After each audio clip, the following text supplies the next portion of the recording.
ভারতের বিভিন্ন প্রান্তে সংখ্যালঘু মুসলিমদের উপর সহিংসতা, বৈষম্য, নিপীড়ন দিন দিন বেড়েই চলেছে।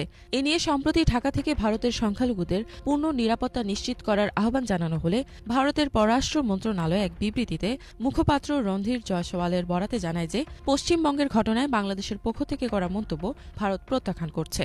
অনেকের মতে ভারতের এমন জবাব দেখে মনে হচ্ছে তারা যেন কাউকেই তোয়াক্কা করে না, এমনকি তারা কোনো অপরাধ করলেও তার কোনো জবাবদিহি নেই, ঠিক যেন তারা এই অঞ্চলের আরেক ইসরায়েল।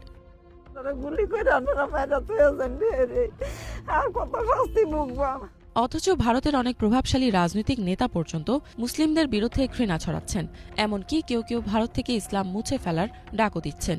এগুলো সবই সামাজিক যোগাযোগ মাধ্যম ও বিভিন্ন গণমাধ্যমে স্পষ্টই উঠে আসছে।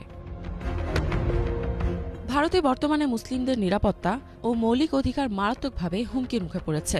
গুজরাট থেকে দিল্লি, আসাম থেকে উত্তরপ্রদেশ সর্বত্র মুসলিমদের বিরুদ্ধে সহিংসতা ও বৈষম্যের ঘটনা ক্রমাগত বাড়ছে। উগ্র হিন্দুত্ববাদী গোষ্ঠীগুলো যেন এক প্রকার সংখ্যালঘু দমন উৎসবেই মেতে উঠেছে। দেশটির শাসক দল বিজেপি এক দেশ এক ধর্ম নীতিকে বাস্তবায়নের উদ্দেশ্যে যেভাবে রাষ্ট্রীয় পৃষ্ঠপোষকতায় এসব কর্মকাণ্ড চালাচ্ছে তা গভীর উদ্বেগের বিষয়। সম্প্রতি মিডল ইস্ট মনিটরের প্রকাশিত একটি তথ্যচিত্রে এসব নিপীড়নের ভয়াবহ বিবরণ তুলে ধরা হয়েছে। সেখানে একজন সাক্ষাৎকারদাতা বলেন, বিজেপির উদ্দেশ্য হল এক দেশ এক ধর্মনীতি কার্যকর করা। তার মতে মুসলিমদের উপর নির্যাতন চালিয়ে বিজেপি রাজনৈতিকভাবে লাভবান হতে চায়, কারণ এতে তারা ভোট পাবে বলে বিশ্বাস করে। বিভিন্ন গণমাধ্যমের খবর থেকে জানা যাচ্ছে দেশটিতে মুসলিম সম্প্রদায়ের মানুষরা বর্তমানে নানা ধরনের নিপীড়নের শিকার হচ্ছেন।